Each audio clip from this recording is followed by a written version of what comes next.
우리는 지금 가데스 바네아 반역 사건 이후에 그 반역 사건 때문에 38년 동안이나 광야 생활을 해야 했고, 이제 그 38년의 광야 생활을 마치고 드디어 다시 하나님께서 약속하신 가나안 땅으로 나아가는 그 마지막 여정, 그 길목에서 있었던 그 사건들을 지금 우리는 살펴보고 있습니다. 그러니까 모세는 처음에 38년 전에 있었던 일을 얘기하고, 이제는 현재로 돌아와서 지금 현재 이제 곧 약속의 땅을 향해 가는 그들을 향하여서 마지막 사건들을 통해서 지금 교훈을 하고 있다라는 것이죠. 하나님은 이 마지막 여정의 그 길목에서 먼저는 에돔과 모압과 암몬을 경험하게 하셨어요. 싸우지 말아라 말씀하시면서 옆으로 지나가게 하시면서 그들을 보게 하셨어요. 왜 그러셨을까요? 그들은 어떤 자들입니까? 하나님께서 허락하신 기업을 이스라엘 백성들보다 먼저 차지하여서 지금 누리고 있는 사람들이에요. 하나님이 에돔, 모압, 암몬에게도 손대지 말라 했던 게 뭐냐면 내가 저들에게 주었다. 내가 기업을 주었다. 이렇게 말씀을 하셨고, 그래서 그들은요 싸워서 하나님께서 자신에게 허락하신 기업을 지금 쟁취하여서 그들의 기업을 누리고 있는 사람들이에요. 이제 곧 이스라엘은 가나안 땅으로 들어가서 자기의 기업을 찾아 누려야 되지 않습니까? 그런데 그 전에 먼저 성취한 에돔과 모압과 암몬을 하나님께서 경험하게 하셨다라는 것입니다. 그리고 또 하나님은요 그 마지막 길목에서 아모리인들과의 전쟁을 또 경험하게 하셨어요. 아모리인들과의 전쟁을 두 번이나 경험하게 하셨어요. 아모리인들은 어떤 자들이죠? 하나님께 이제 심판의 대상이 된 자들이지만, 이스라엘 백성들이 들어가야 될 약속의 땅에 남아있는 사람들, 그 약속의 땅에 있는 사람들, 그들이 곧 마주하게 될 대적, 그들이 바로 아모리인들이었거든요. 그래서 하나님은 이스라엘에 들어가기 전, 그 땅으로, 예루살렘이 있는 그 땅으로 들어가기 전 먼저 그들의 그들이 만날 적들을 만나게 하심으로써 전쟁을 경험하게 하셨던 것입니다. 그리고 또 이제 이 길목에서 하나님은요 승리를 경험하게 하셨습니다. 이 전쟁 가운데서 완전히 승리하게 하셨던 것이죠. 오늘 본문은요 이 이스라엘 백성들이 그 전쟁 가운데서 얻은 승리의 장면을 기록하고 있는데요, 하나님은 이제 이 전쟁만 경험하게 하신 것이 아니고 전쟁에서 완전한 승리를 경험하게 하심으로써 전쟁에서 이기면 얻게 되는 전리품들과 그 풍성함들이 어떠한지를 알게 하세요. 이 전쟁에서 이기고 나니까요 어마어마한 전리품들이 쏟아지고 풍성함이 쏟아지는 거예요. 그래서 하나님은 승리를 경험하게 하심으로써 이들이 얻을 전리품과 풍성함을 알려주시고, 또 이 전쟁에서 승리함으로써 뭘 가지게 되었을까요? 자신감을 가지게 되는 거예요. 이제 용기를 가지게 되는 거예요. 그 가운데서 이제 앞으로 나아갈 힘과 기력을 얻게 되는 거예요. 싸우니까 이기는구나. 그래서 기세가 완전히 올라가는 거예요. 그래서 하나님은 이제 앞으로 나아갈 수 있는 힘, 그리고 그들과 맞서 싸울 수 있는 힘을 거기에서 이 승리를 통해서 주셨다라는 거예요. 그러나 무엇보다도 그들은 하나님에 대한 신뢰를 얻게 되었어요. 하나님을 향한 믿음. 하나님께서 계속 내가 싸운다, 내가 준다 이렇게 얘기하셨는데, 실제로 우리가 전혀 감당할 수 없는 것 같은 강력한 대적인 두 아모리 왕들과 싸우면서 거기에서 승리를 하면서 진짜 하나님 믿을 만한 분이구나, 하나님이 이긴다고 하면 이기는구나, 우리가 하나님께 붙어 있으면 우리가 승리를 얻는구나, 그래서 하나님에 대한 믿음도 그들이 가지게 되었다라는 거예요. 그런데 우리가 여기서 놓치지 말아야 될 것 중에 하나는, 하나님께서 이 승리를 통하여서 더 중요한 것을 그들에게, 또한 오늘 저와 여러분에게 가르쳐 주시려고 하는데, 그게 무엇이냐면 승리. 하나님의 백성들에게 있어서 승리가 무엇인가에 대한 바른 개념, 이걸 하나님께서 승리한 그 현장에서 가르치려고 하는 것입니다. 그러니까 전쟁하고 승리하니까 전리품도 없네, 기세도 얻고 힘도 얻었네, 하나님 믿을 만하네, 믿음도 있지만 하나님은 이 승리를 통해서 더더욱 이제 그리스도인들에게 있어서 승리가 뭐냐라는 그 승리에 대한 바른 개념을 오늘 이 본문, 승리를 기록하고 있는 이 본문을 통해서 우리에게 가르쳐 주려고 하고 계시는 것입니다. 그러므로 이제 우리는 이 승리의 현장에서 하나님이 말씀하시는 승리가 무엇인지, 보통 우리가 생각하는 승리라는 개념 말고 그리스도인들이 이겼다, 하나님께서 인정해 주시는 승리가 무엇인지 두 가지로 나누어서 살펴보려고 하는데요, 그 첫 번째는 남은 죄를 제거할 때, 남은 죄를 제거하는 것, 그것이 바로 승리다. 하나님은 저 사람이 남은 죄를 제거했을 때 저 사람 승리했다라고 인정하신다라는 거예요. 여러분, 하나님은요, 하나님의 백성들이 가나안에 들어가기 전에 2번이나 전쟁을 치르게 하셨습니다. 38년의 광야 생활 힘들었는데, 그런데 이제 막 들어가려고 하는 그 전에 2번이나 전쟁을 치르게 하셨어요. 오늘 1절과 2절 한번 읽어볼까요? 시작.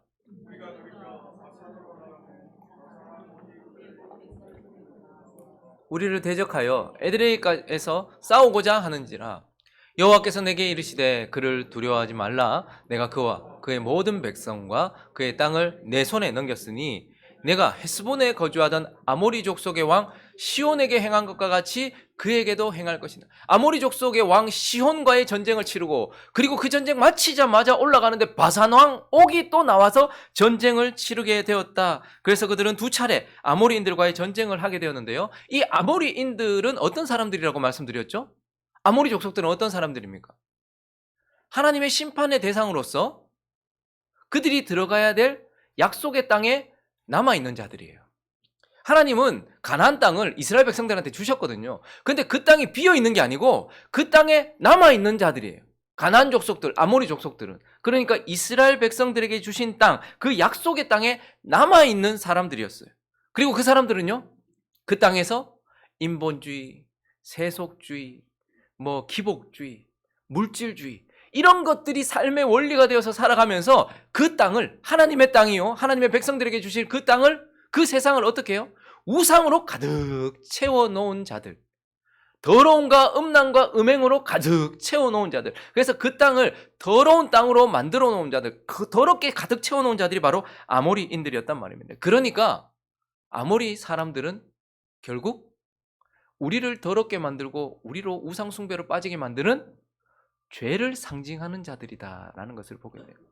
약속의 땅에 남아있었던 아모리 족속들은 결국 우리를 더럽게 만들며 우상 숭배로 빠지게 만드는 죄를 상징하는 자들이다라는 거예요. 그런데 하나님께서 이제 이 아모리 족속들과 전쟁을 통하여서 앞으로 계속해서 아모리 족속과 전쟁을 하게 하심으로써 그리스도인이 승리가 뭐냐라고 한다면, 내게 남아있는, 자신 안에 남아있는 그 아모리 족속들, 그 죄를 싸워서, 그 죄와 싸워서 제거할 때 그가 승리했다라고 이렇게 말한다고 우리에게 가르쳐 주고 있는 것입니다. 그런데 이를 단순히 그냥 제거하고 꺾어 놓는 것을 승리라고 말하지 않아요. 오늘 본문을 더 자세히 봐야 되는데, 하나님께서 말하시는 승리는 아모리 족속, 그 죄를 그러니까 아모리 족속이 상징하는 죄, 그것을 한번 꺾었고 한번 이겼다, 이걸 승리라고 말하지 않아요. 이어지는 3절과 4절을 보시면 읽어주시겠습니까? 시작.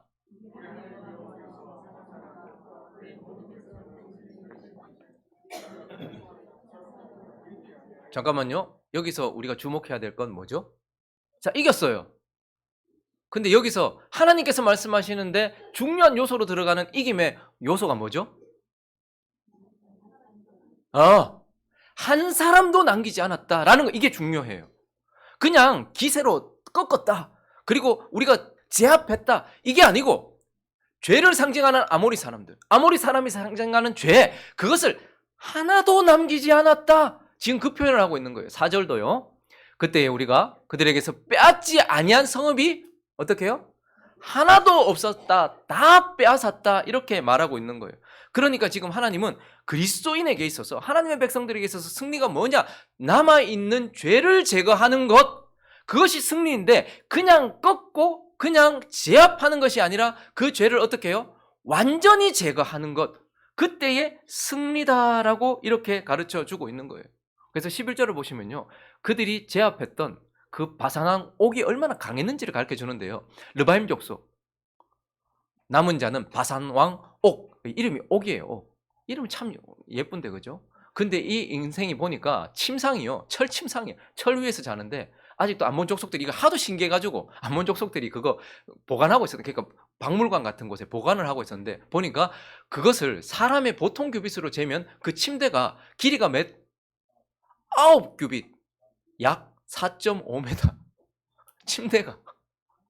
그러니까 아마 약간 이 사람이 좀 이렇게 과시하는 것도 있어요. 4.5 지금 너무 크지 않습니까? 침대가 4.5m. 그 너비가 얼마요? 4규빗, 한 1.8m. 그러니까 이게 침대가 이런, 그러니까 옥이 얼마나 강한가를 우리에게 보여줘요. 그러나 하나님 우리에게 뭐라고 말씀하십니까? 내 앞에 있는 대적이 아무리 강할지라도 어떻게 해야 된다? 남기지 않고 제거해야 된다는 거예요. 어떤 사람 안에 있는 남아있는 죄들이요, 바사랑 옥과 같이 강한 것들이 있어요. 어떤 사람은요 자꾸 여자한테 유혹받는 사람들이 있어요. 어떤 사람은 자꾸 거짓에 유혹받고요, 어떤 사람은 자꾸 사기치고 이런 데 유혹을 받고, 어떤 사람은 자꾸 세상에 있는 것이, 그래서 그 사람에게 있어서 그 죄는, 그 남아있는 죄는요 사람마다 다 다른데 다 강한 것들이 있다면, 아무리 강하다 할지라도 어떻게 해요? 하나님은 그걸 제압하는 정도가 아니라 완전히 제거할 때, 남기지 않을 때 그때 승리했다라고 이야기를 하는 거예요. 근데 6절도 보시면요, 우리가 헤스본 왕 시온에게 행한 것과 같이 그 성읍들을 멸망시키되 각 성읍에 남녀와 뭐까지? 유아까지 멸망시켰다. 저게 뭐 그렇게 대수라고. 여자 남겨놓는 게 뭐 그래. 아, 여자 좀 무섭긴 하네요. 여자는 좀 조심해야 되겠다 보니까. 유아 아무것도 아닌. 근데 우리가 느끼기에 어떠하냐와 상관없이 하나님은 죄는 완전히 제거해야 된다고 말하는 거예요. 아, 이거 뭐 별거 아니야, 괜찮아. 혹은 아이고 이걸 어떻게 제거해. 우리 마음의 느낌대로가 아니라 하나님이 말씀하시는 죄는 내가 느끼기에 크든 작든, 내가 느끼기엔 깨끗하든 덜 깨끗하든 상관없이 죄는 제거해야 된다라고 이렇게 말씀하시면서, 하나님의 백성에게 있어서 승리란 무엇이냐? 남아있는, 네 안에 남아있는, 네 삶의 주변에 남아있는 죄를 제거하는 것, 그런데 그걸 완전히 제거하는 것이다 라고 말씀하시면서, 하나님의 백성들에게 있어서 문제는 승리를 이런 개념으로 잡지 않고 그저 꺾어놓는 것에서만 그쳤다라는 것이 문제였습니다. 여호수아 17장으로 가보시면요, 13절에 이스라엘 자손이 강성했어요. 충분히 꺾을 수 있었고 충분히 제거할 수 있었어요. 그런데 가나안 족속에게 어떻게 했다? 노역을 시켰고 다 쫓아내지 아니하였더라. 문제는 이거예요. 아, 이게 더 이상 내 삶에 영향을 미치지 않아, 뭐 이 정도는 내가 제압할 수 있어, 이 죄는 내가 넘었어 라고 생각하면서 그냥 내버려 둔 거예요. 내가 강성했음에도 불구하고 그저 내가 제압할 수 있고 내가 이게 통제 가능하다면 그냥 내버려 둔 거예요. 그래서 쫓아내지 아니하였다 이렇게 얘기해요. 그래서 사사기 1장으로 넘어가면 어떤 일이 있습니까? 똑같이 말씀하세요. 읽습니다. 시작. 이스라엘이 강성한 후에야 가나안 족속에게 노역을 시켰고 다 쫓아내지 아니야. 자, 여호수아 17장에서 이제 사사기 1장으로 넘어왔어요. 그 이후부터 뭐가 펼쳐집니까? 어둠이라고 말하면 사사기가 계속해서 펼쳐져요.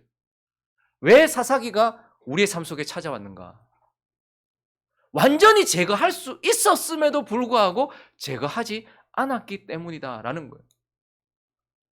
내 속에 남아있는 죄가 뭡니까? 내게 남아있는 바사랑 옥과 같은 것이 무엇입니까? 혹은 유아 같은 것이 무엇입니까? 근데 그걸 그냥 덮어두거나 내버려두면 결국은 나중에 어떻게 될까요?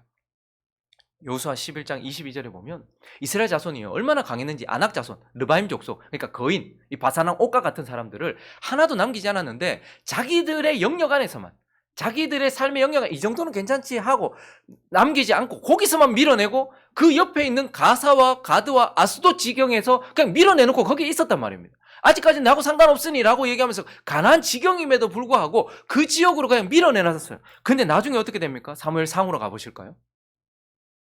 왕정 시대가 열리고 사울이 이스라엘의 1대 왕이 되었을 때에 블레셋 사람이 어디 사람일까요? 가사, 가드, 아스돗 그 지역 사람이에요. 근데 블레셋 사람들이 진영에서 싸움을 도두는 자가 왔어요.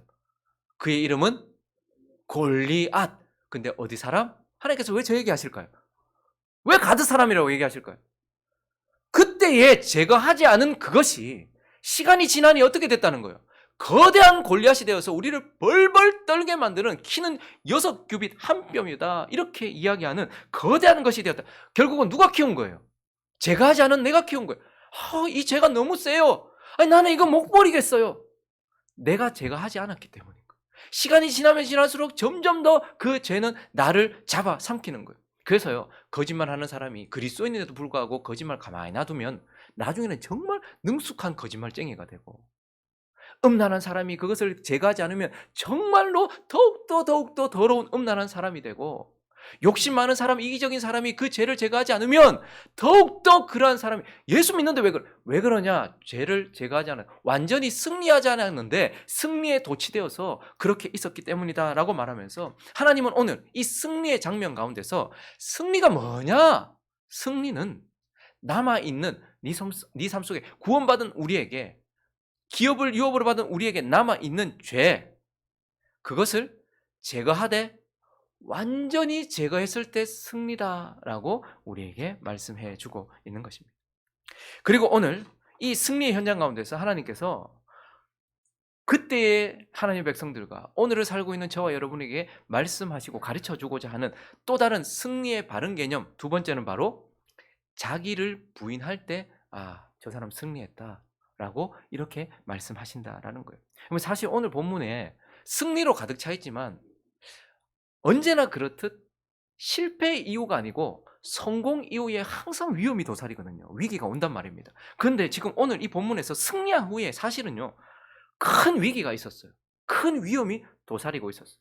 하나는 지파와 관련된, 몇 개의 지파와 관련된 공동체적인 위기였고요. 또 하나는요, 지도자와 관련된 개인적인 위기였어요. 그러니까 정말 큰 위기였단 말입니다. 그것도 승리하고 난 이후에 찾아온 위기였단 말입니다. 그래서 첫 번째 위기를 살펴보면 첫 번째 위기가 뭐였냐면 몇 개 지파, 루벤 지파, 갓 지파, 그리고 므낫세 지파가 사람이 많았거든요. 그래서 반으로 나눴단 말입니다. 2분의 1로 나눴단 말이에요. 므낫세 반 지파가, 2분의 1 지파가 하나님이 약속하신 땅을 38년 동안 헤매고 이제 그 주고 들어가야 되는데, 이 전쟁 승리하고 난 이후에 이 세 지파가 우리 안 갈랍니다. 우리 여기 있겠습니다. 지금 이렇게 얘기한 거예요. 민수기로 가볼까요? 32장 1절부터 5절까지 한번 읽어주시겠습니까? 시작.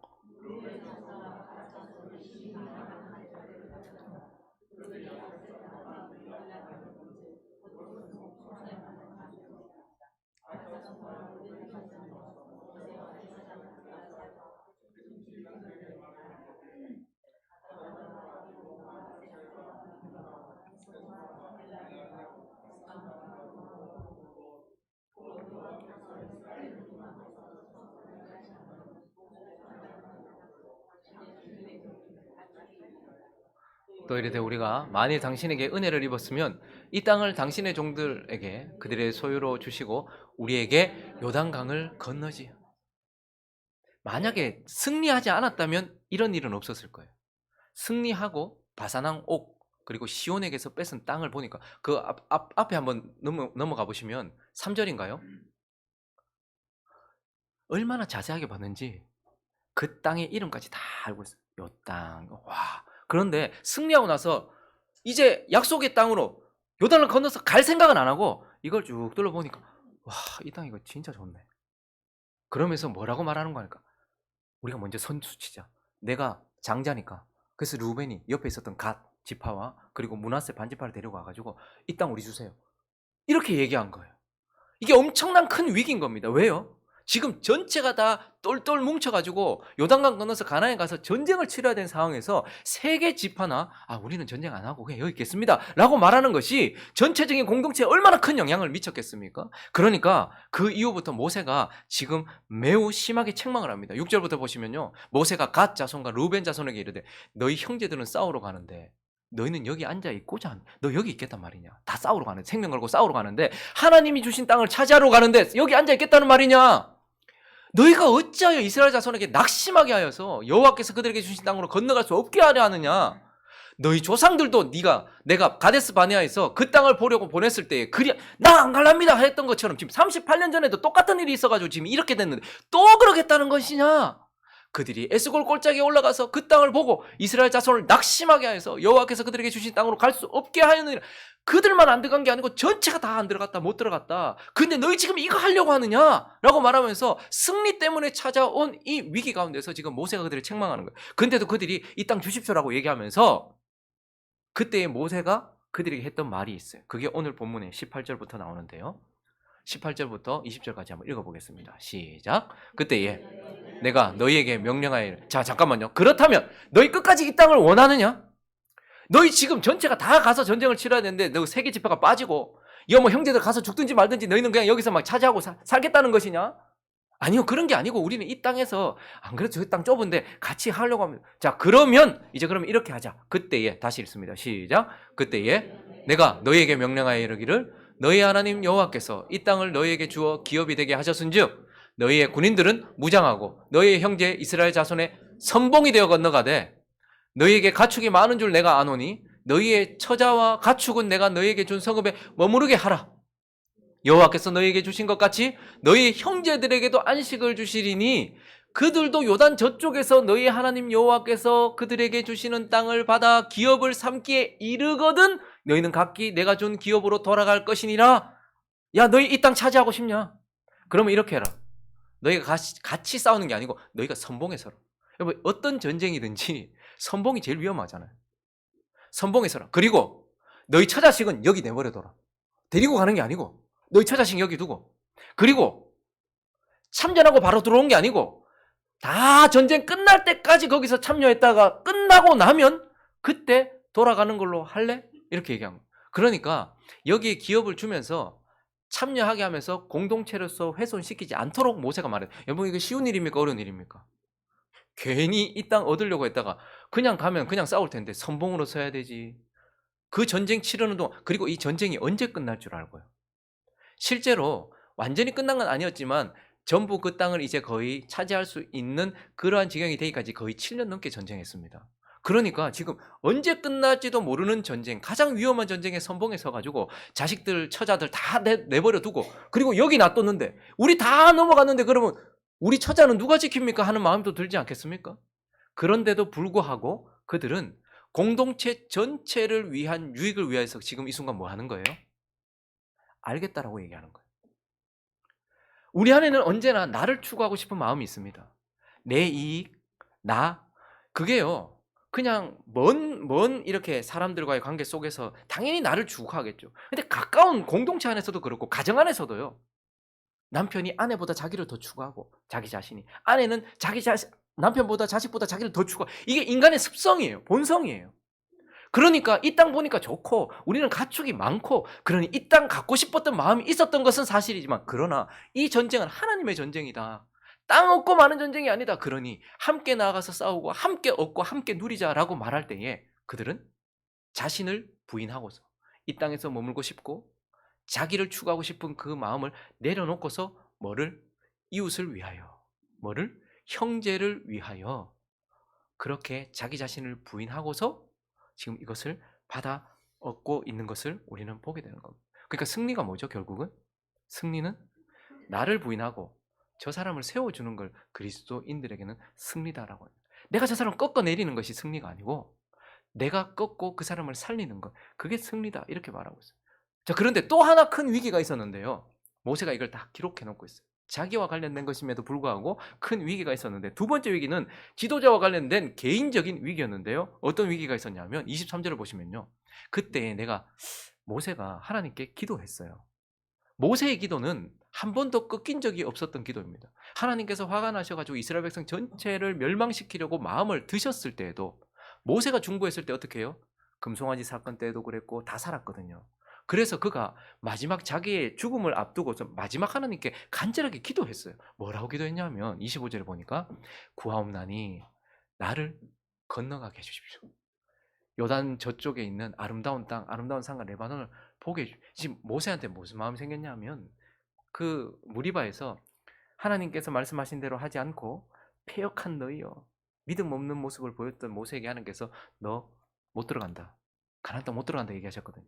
근데 그 말 들었을 때 그가 예 알겠습니다 했지만 그 마음속에는 계속 어떤 마음이 있었을까요? 목표가 저기였는데, 아니 40년을 광야에서 헤매다가 내가 이들 데리고 가나안 땅 들어가는 게 목표였고 내가 그게 목표인데 지금 그 앞에서 너는 그 꼬린 지점에는 못 들어간다 이렇게 얘기했으니 모세가 얼마나 갈망이 생겼겠어요. 주여, 그래도 내가 지금까지 얼마나 하나님께 충성했는지 아시지 않습니까? 내가 하나님 앞에 얼마나 충성했는데 그 한 번, 딱 한 번이었습니다. 하나님, 그러니까 하나님 제발 저 땅에 들어가서 내가 많은 것 그냥 들어가서 볼 수 있도록 좀 해주십시오. 멀리서 보는 것 말고 좀 볼 수 있도록 해주십시오. 이거 누구나 그럴 수 있지 않겠습니까? 어떤 목표를 향해 가지고 10년을 투자한 사람에게 그것을 딱 손에 잡기 바로 직전에 너는 안 되고 네 뒤에 사람 이렇게 얘기하면 누구도 그러지 않겠습니까? 그런데 지금 40년을 이거 하나 보고 달려왔는데, 근데 하나님 뭐라 하십니까? 읽어볼까요? 여러분들이 좀 엄하게 한번 읽어보세요. 시작.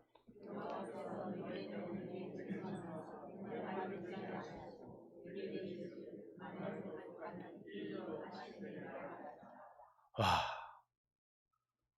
지금까지 백성들 막 죽이려고 하시고 막 진멸하려고 하실 때도 모세가 하나님 살려주셔야 됩니다. 나 죽이시라거든. 나를 생명체에서 내 이름 지우십시오. 이렇게 하면서 막 하나님께 나갔을 때 하나님이 들어주고 하셨는데, 와, 그렇게 말했는데 하나님이 지금 뭐라? 내 말을 듣지 않아. 기도를 듣지. 한 번도 꺾이진 기도가 없었는데 모세의 기도가 여기서 자기를 향한, 처음으로 자기를 위해서 구했어요. 그것도 마지막에. 그런데 그만해도 족하니까 그만, 더 이상 여기 대해서 말하지 마. 얼마나 마음이 상했겠어요. 27절에 보니까요, 너는 비스가 산 꼭대기에 올라가. 그리고 눈을 들어 동서남북을 바라래요. 가지라는 게 아니고 바라래. 그리고 네 눈으로 그 땅 보고, 뭐 놀리는 것도 아니고, 보고 그냥 저 땅 바라보고 이제 거기서 그냥 그렇게 가. 이렇게 이야기를 하시는 거예요. 거기다가 또 28절을 읽어보시면, 너는 여호수아에게 명령. 내가 지금까지 출동살동 이 이스라엘 백성들 이끌어서 여기까지 왔는데, 근데 하나님은 눈의 아들 여호수아에게 명령하고 그를 담대하게 해서 그가 거느리고 또 여기까지, 내가 이거 무거운 짐 막 다 지고 여기까지 왔는데 이제 나 여기서 끝내고 여호수아한테 탁 데리고 여호수아 손만 잡고 딱 들어가기만 하면 되는, 그렇게 하라라고 이렇게 이야기했을 때 모세의 마음이 얼마나 아팠겠습니까? 이 큰 갈망 가운데서, 그리고 그의 뜻 가운데서 그가 간절하게 바라던 것에 대하여 하나님은 완전히 내려놓게 하셨어요. 그리고 더 이상 말도 못하게 하셨어요. 그런데 모세가 어떻게 합니까? 여기서 자기 원대로 하지 않고 아버지의 원대로 그를 꺾는 것을 보게 돼요. 내가 생각하는 간절한 것들이 있어요. 그런데 지금 모세가 여기서 내 생각대로 하지 않고 내 뜻대로 하지 않고, 그래서 하나님 그러실 겁니까? 예, 알겠습니다. 어차피 나 여기서 죽을 건데 들어가다가 죽지 뭐 하고 하나님과의 마지막 관계를 깨트려버리고 요단강을 건너는 게 아니고, 그리고 여호수아, 니도 생각해봐. 니도 낯짝이 있으면, 야, 니 좀 심하다 아이가? 내가 지금까지 40년 동안 이렇게 왔는데 이 사업을 네가 물려받겠다고? 그건 좀 아니지. 이렇게 말할 수 있는 그런 상황이었어요. 그런데도 불구하고 그가 어떻게 합니까? 아버지 뜻에 자기를 굴복시키고, 하나님을 꺾고 자기 뜻을 성취하는 것이 아니라 자기를 꺾고 하나님의 뜻을 성취하고 있는, 예수 그리스도께서 그러하셨잖아요. 나 십자가 지고 싶지 않습니다. 그런데 내 원대로 마시고 아버지 원대로 하소서. 그렇게 자기를 내려놓았을 때. 그래서 승리가 무엇인가? 나를 부인하고서 하나님의 뜻을 세우는 것, 하나님에게 자기 자신을 내어놓는 것, 그게 승리라는 것. 근데 사실 이 모세가 이렇게 자기를 꺾었을 때에, 결국은 자기를 부인했을 때에 사실 더 큰 거 받은 건 사실이거든. 왜요? 이 땅에 있는 하나님의 나라로 들어가고 싶어 했던 모세가 결국은 하늘에 있는 하나님의 나라로 갔잖아요. 가나안보다 저희가 훨씬, 거기는 적과 꿀이지 저기는 더 좋잖아요. 그러니 그랬잖아요. 그런데 어쨌든 자기를 부인하고 자기 자신을 내려놓았을 때 사실 모세를 통하여 귀중한 교훈들이 우리에게 주어집니다. 모세는 무엇의 대표죠?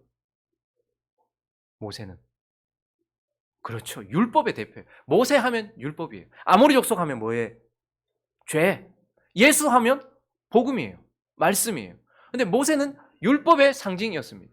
근데 결국 모세가 하나님이 약속하신 가나안 땅으로 들어가지 못함으로 인하여서 율법으로는 결코 하나님 나라에 들어갈 수 없다라는 교훈을 우리에게 남기기도 했고, 또 한편 그러나 약속의 땅 앞에까지 누가 데리고 왔어요? 모세가 데리고 왔잖아요. 그러니 율법은 몽학 선생이다. 복음으로 인도하는, 여호수아를 통해서 이제 얻게 될 저 땅에 들어갈 몽학 선생으로서 여기까지 지도하는 그러한 역할을 감당한다라는 것도 보여주는 그런 은혜가 있었던 것이죠. 그러나 어쨌든 여기서 지금 하나님께서 하시고 싶어하는 말은 뭐죠? 승리란 결국 나를 부인하여 이웃을 세우고, 나를 부인하고 나를 내려놓아서 하나님을 세우는 것. 세상에서는 뭐라고 얘기합니까? 세상에서는 저 사람을 꺾고 저 사람을 밟고 저 사람을 밀어내고 나를 실현할 때 저 사람이 이겼다라고 얘기해요. 근데 하나님은 반대로 얘기하세요. 나를 꺾고 저 사람을 세울 때 하나님은 네 이겼다 이렇게 얘기해요. 세상에 있는 종교들은 뭡니까? 신을 달래고, 그리고 어떻게든지 신에게 어떻게 해가지고 신을 꺾어가지고 자신의 뜻을 관철시킬 때 아우 저 사람 이겼다 이렇게 얘기해요. 그런데요, 기독교는요, 나를 꺾고 하나님의 뜻을 이룰 때 이겼다라고 이야기를 하면서, 승리가 무엇이냐? 승리란 결국 자기를 부인하고 자기를 내려놓고서 이웃을 세우고 하나님을 세우는 것, 다르게 표현하면 뭘까요? 사랑하는 것입니다. 이웃을 사랑하는 것. 그래서 나의 유익을 구하지 않고 이웃의 유익, 내 아내, 내 남편, 내 자녀, 우리 성도, 그리고 내 친구, 내 동료, 그렇게 하는 것. 사랑. 그리고요, 하나님 사랑. 그래서 자기 부인의 다른 말은 사랑입니다. 사랑해라! 이 말은 자기를 부인하라 라는 말인 것이죠. 그래서 하나님은 승리란 바로 자기를 부인하는 것, 또 다른 표현으로는 사랑하는 것이다 라고 이렇게 말씀하고 있는 것입니다. 여러분, 이게 쉬운 것이 아니죠. 그러니 우리는 어떻게 보면 승리가 참 어렵다는 것을 보게 됩니다. 아내하고 대화를 하다 보면 내 생각이 있는데, 그런데 영 아닌 것 같은데 저걸 어떻게 해야 되지? 자녀들과 대화하다 보면, 삶을 살아가다 보면 내가 자꾸 내어주다 보면 바보 취급당하는 게 세상이잖아요. 그런데 나를 추구하지 말라고, 이웃을 추구하라고. 그리고 하나님의 명령이 상식적이지 않을 때가 많은데 내 생각 내려놓고 하나님의 뜻에 나를 드리라고. 그런데 하나님은 그걸 승리다라고 우리에게 가르쳐 주고 있는 것입니다. 말씀을 정리하겠습니다. 승리. 이스라엘 백성들이 여기서 지금 승리했어요. 자, 승리. 결국 승리가 무엇인가? 라고 보니까 결국 승리는 죄가 없으신 예수 그리스도와 같이 남은 죄를 제거하여 깨끗한 모습이 되어지는 것. 그게 바로 승리라는 것. 죄 없으신 예수 그리스도를 닮아가는 것. 거룩하신 예수 그리스도를 닮아가는 것.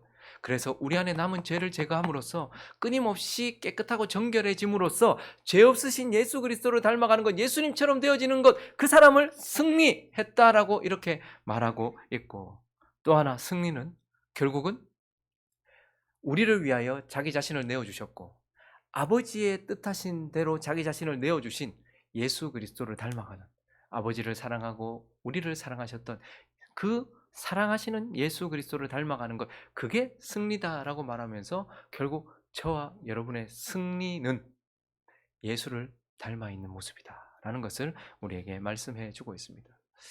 2024년 이제 한 지금 7일째 우리가 걷고 있는데 어떠세요? 승리하고 계십니까? 아니면 패배하고 있으십니까? 좀 어떠신 것 같습니까?